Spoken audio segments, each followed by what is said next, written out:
welcome back to my channel. Sass here, and we're back, y'all. We are back for a family reunion. We are back for love after lockup. Now, I don't know why it is season 3, episode 35. I thought it was season 4. But anyway, child, we are back with some new participants. And did y'all see the trailer for Life After Lockup? Y'all, that's coming in August. Ooh, honey, the Lord has been blessing me, child. So, let's talk about this episode. Y'all know I'm not going to put up with y'all, right? Y'all do know I'm not going to put up with y'all, right? I'm not going to put up with y'all, but what we all going to do is have a good old time, because, see, that is what you do at a family reunion. Now, let's start off with someone easy. Let's talk about Brittany and Ray. Let's knock her out real quick. Brittany, she comes from a family of well-to-do. She comes from a family of hard workers.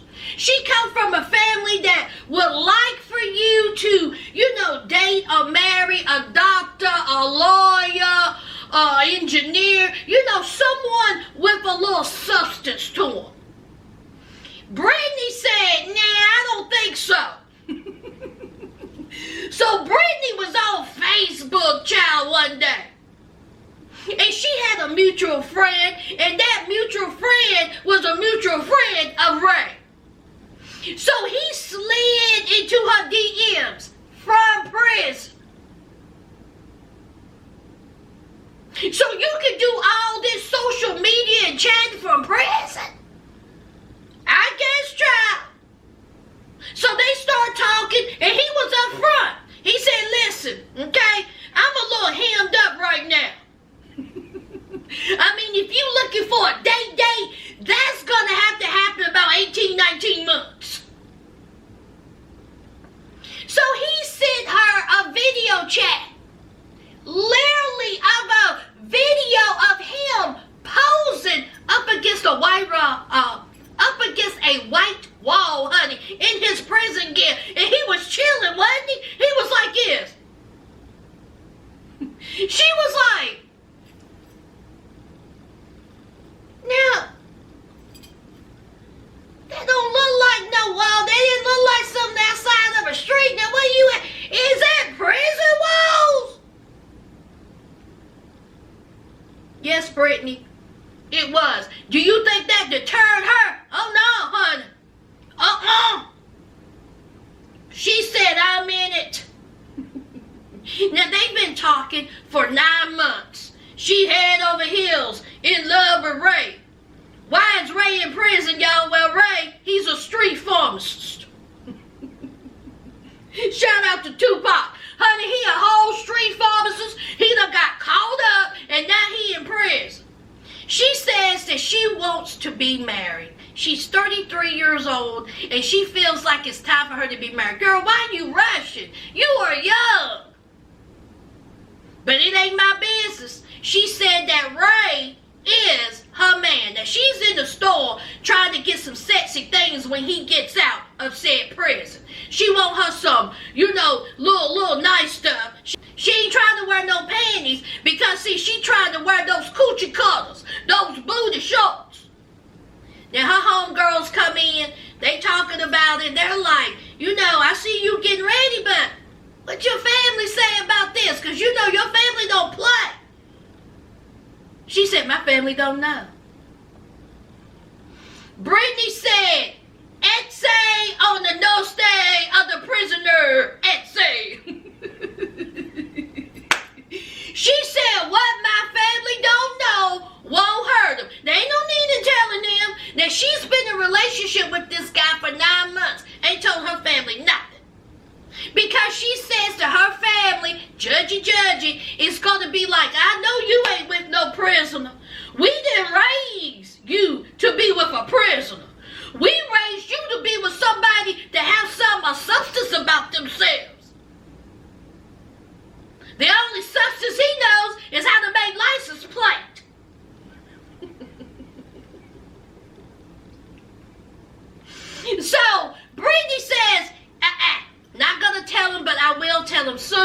she did say that the last relationship she was in, they were together for 3 years, and he became physically abusive.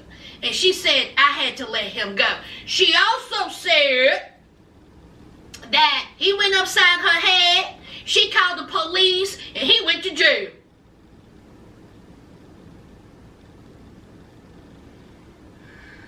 That's Brittany. I can't wait to meet her family. Let's move on. Alright, let's knock out Stan and Lisa. Stan is 65 years old, and he says that he is worth over $2 million. He's doing well for himself. Stan also says that after his wife died, that he's done been on about 100, 125 dates, been with women, you know. He's just trying to get his feet wet. He said it's hard out there for a pimp. It's real hard when you're 65. He said back in the day, he used to go take the girls and get a milkshake, and they'll be happy. I'm like, Stan, this ain't 1952. Ain't nobody going to no sock hop. Talking about going to get a milkshake. Ain't nobody going on no date with the combined price of $13.75. So Stan, he done went and found him a youngin' child. Well, she ain't too young. I think she 40. Honey, at first I thought that they was going to say she was like in her 20s. I was like, ooh, that's a hard 20. Hard life, hard face. But she 40. And he done met her child. Now, he done met her on a site called Seeking Arrangements. As I said in my other video, that sounds like something from a funeral home. Guess it matches. Sam, why don't you take that dead thing off your head? I'm going to need for you to take that dead rat off your head. You got over $2 million and you walking around looking like that. It look like something you just take off and dust off and then put back on your head. Please get rid of it. So Lisa, okay, he done met her. He said she was real attractive. They met up. They had a great date. They had some sex. It was great. And then she went mute, honey. She ghosted him. Do you want to know why? Because she was in jail. You have a collect call from a correctional facility. Now see, once he heard that, that wasn't enough. Then he found out why she was in jail. A whole street pharmacist. She out here selling drugs. Hey, that's fine with me. She's gonna, turn over her life. Now he there with the old man gang. And honey, they already like, listen, I just hope that she ain't using you. I just hope that you ain't a sugar daddy, okay? That's all I hope, okay? So, of course, Stan, he said, of course not. Why would she? She wouldn't do that. She's not like that. She ain't using me. So he's showing, the pictures, and they all up in the phone trying to see her. And then one of them said, oh, she looks healthy. I said healthy. Well, I guess they think that she's supposed to look all puny. Now he's talking to her on the phone, and he's like, oh, hello, beautiful. And she was like, well, listen, I can't wait to get out. I can't wait to see you. But just know, I don't look like those pictures. I look like my brother. That's telling me she done cut all her hair off. What kind of haircut you get up in prison, child? But Stan, he is excited.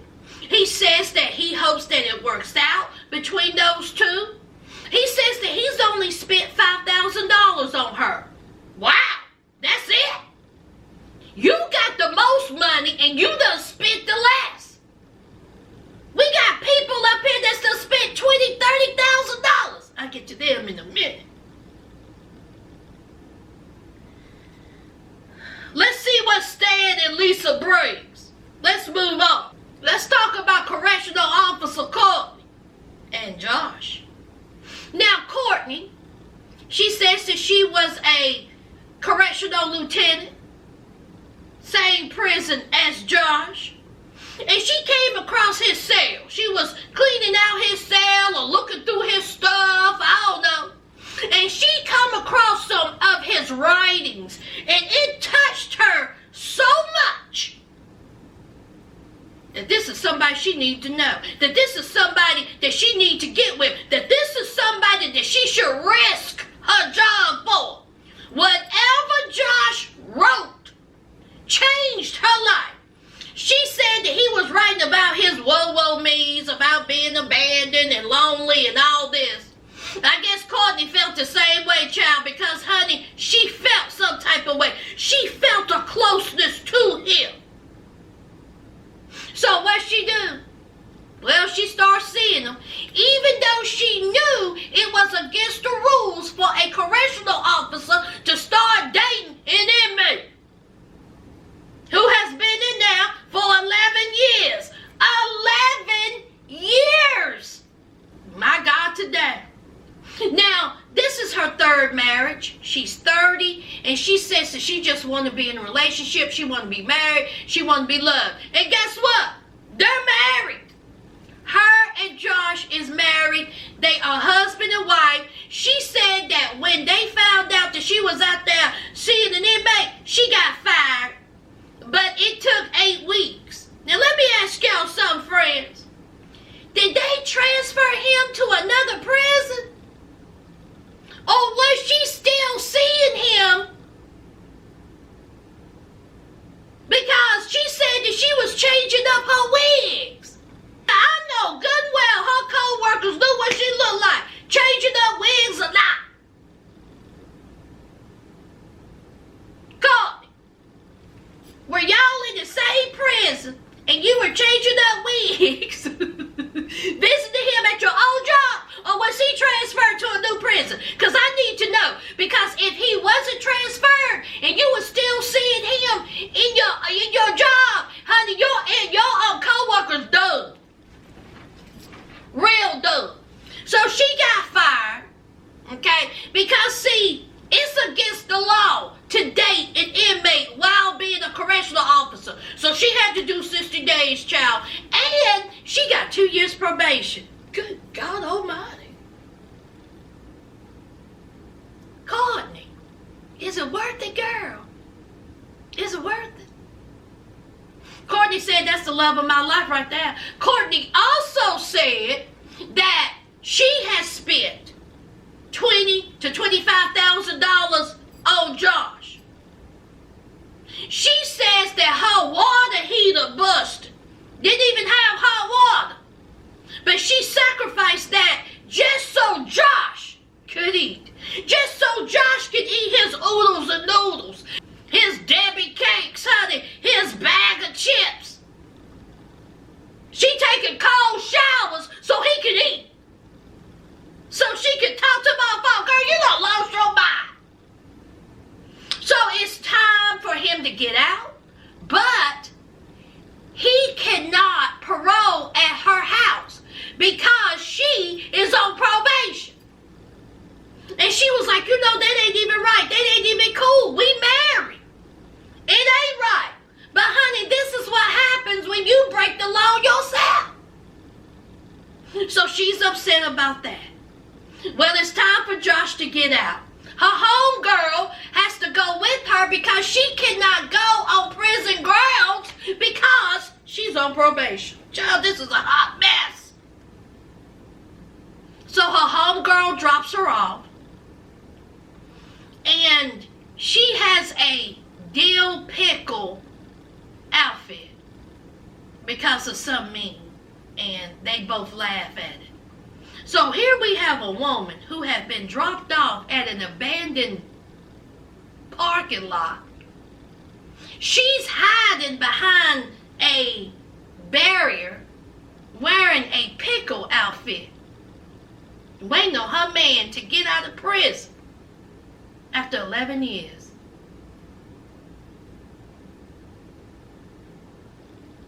Yeah, let's move on. All right, let's talk about Rachel and Doug. Rachel seemed foolish to me. Rachel. Third time's the charm. Is that it, Rachel? Third time's the charm. Rachel is ex-military. Rachel is a straight and narrow. Rachel is just a regular schmegular girl. And you know, Rachel tried to do right when it comes to her life until it comes to men. She said she liked bad boys.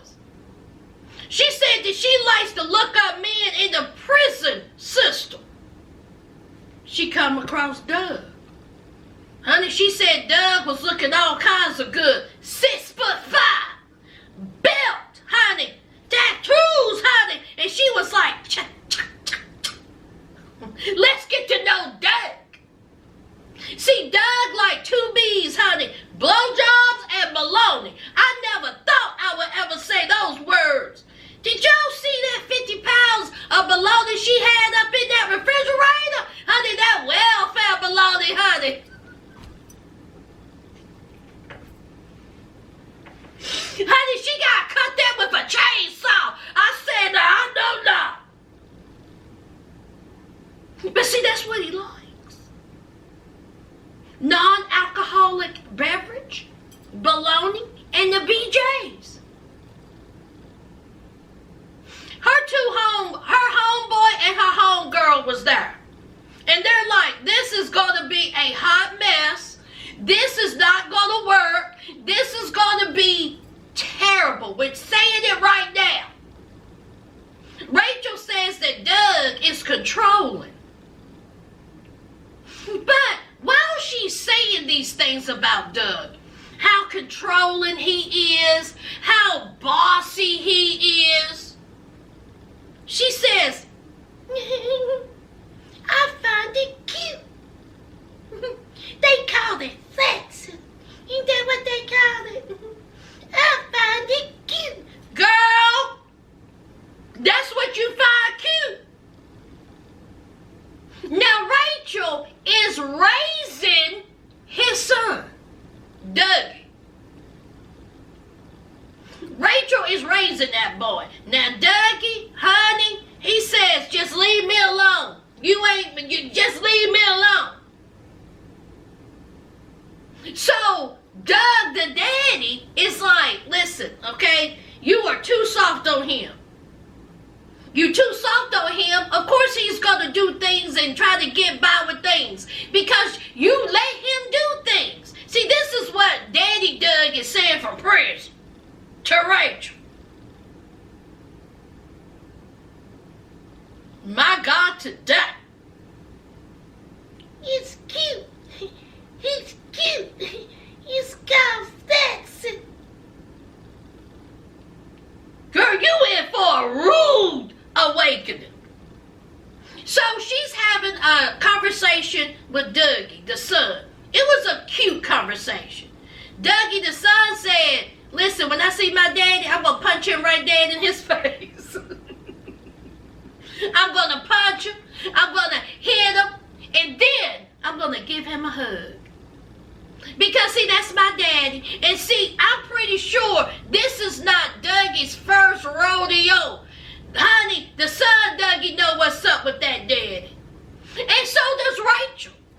Because Rachel was like, you know your dad loves you very much. And so the son was like, yeah, okay.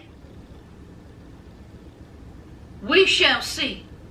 It's always the kids that suffer. I have said this so many times. When I get out of jail, I'm going to do right. When I get out of jail, we're going to do this. I ain't never going back to jail. And then what happens? You got your kids' hopes up. My daddy, my mama out of jail. My daddy, my mama spending time with me. And then 3-4 months down the road, they gone. Again. Breaking that baby's heart. Rachel, I hope you know what you're getting into, child. It's cute. It's got fats and girl. Let's move on. Last and certainly least, we got our dog.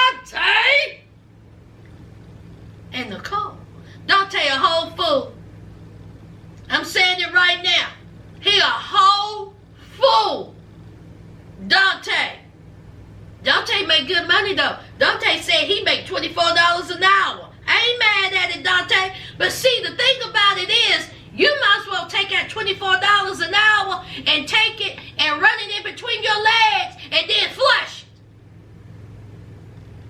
Dante, he's in the wine shop because it's time for his boo to get out. Now, he done met her on some prison website. She likes wine. Now, he made the comment, I can't stand materialistic, shallow people. He on the phone with Nicole. And guess what, y'all? What did she say? You got my money. Red flag. I said, oh boy. Here we go. Now, he says that, you know, he is older. I think he's 30 years old. And he says that he's lonely. He wants love. Now, he says that he thought that he would have children, married, and be settled down right now. But he keeps having problems in the love department. Why is that, Dante? Oh, that's right. That's because you are meeting people on prison websites. Now, let me see. What was the name of the website that he found love, yo? Now, he done met Nicole on a site called Paper Dolls, child.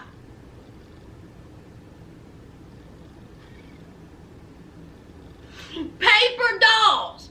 He said that the only thing he seen was blonde hair and big boobs. That was enough for him. That's all he needed to see. Y'all want to know why Nicole is in prison? Robbery. Dante Wilder, you supposed to be representing Virginia. And you out here just looking foolish, talking foolish, sounding foolish. So then, we are back at his place. He got his own crib. That's good. He got his own vehicle. That's good. You're probably going to lose it, but hey, I'm going to congratulate you now. And he pulls out a sex toy. A whole torso, child. And he says, you know what? I'm not going to cheat on my boo. See, I need this. Because, see, my sex drive is in overdrive. He said, let me tell y'all something. See, that hole was this big. But once I got finished with it, a year and a half is this big. Dante, I'm going to need for you to slip and slide on some hot, fresh asphalt.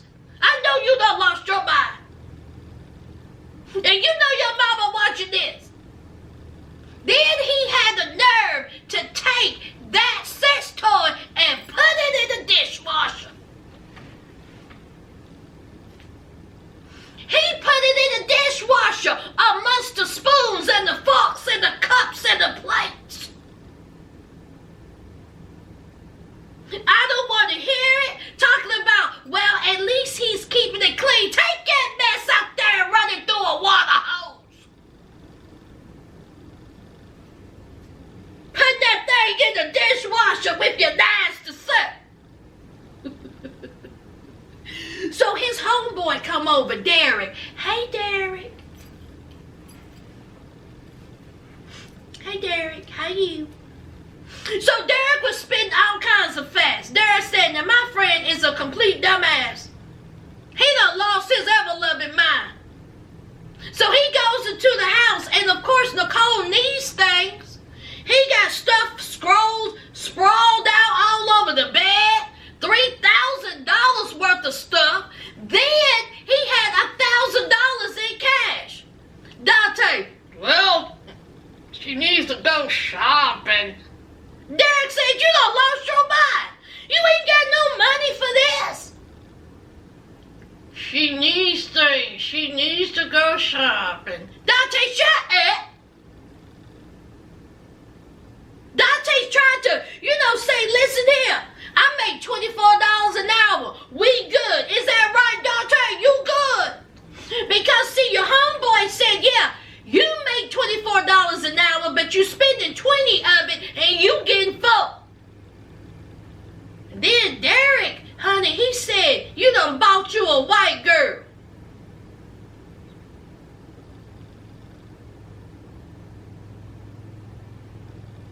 Hey, Derek. How you? Derek said, you done bought you a whole white girl, blonde hair, big boobs. Dante. Oh, man. No. No, man. No. So it's time to meet Mama Dante. And y'all, when I tell you, when he walked in through that house and I seen Mama Dante, the first thing I said is that she looked like somebody who could cook. And she looked like somebody who will cuss you clean out within 10 seconds. Like, cuss you out. So Mama Dante was like, what's going on? What's happening? So he sat down. I think they were eating some type of pasta. The brother's there. And he was like, well, Nicole's coming. And she was like, what? She was like, you haven't learned your lesson? What's wrong with you? What did I raise? So then the mama laid it out. The mama said that before Nicole, her dumbass son, was in a relationship with a whole inmate. Blonde hair, big boobs. He spent so much money on her that he had to come back home and live with his mama. He lost his home. She said, you lost a roof over your head from some mangy white girl. But Dante says this is different, Mama. This is different. Nicole different. Now let me tell y'all something. This would be interesting. Because see, what I want to know is, was Nicole and his ex in the same prison? The reason why I'm asking that, friends, is because there's only one female prison in the whole state of Virginia. There's only one, Goochland. So I wonder if Nicole and his ex was in the same prison. Y'all see where I'm going? We see each other. See, we don't be sitting around here gnawing on the inside of our jaw. We got good sense over here. You think that girl and Nicole was talking in prison? If they were in the same prison. That mama and that brother was like, child, she using you, child. Nicole using you. No, she ain't. He done spent $20,000 to $30,000 on Nicole. $20,000 to $30,000, and his mama said, "Oh what? She's in prison. Why are you spending this type of money?" And he said, "Commissary. I'm gonna have so much fun with Dante. So much fun." That mama said, "What did I raise?"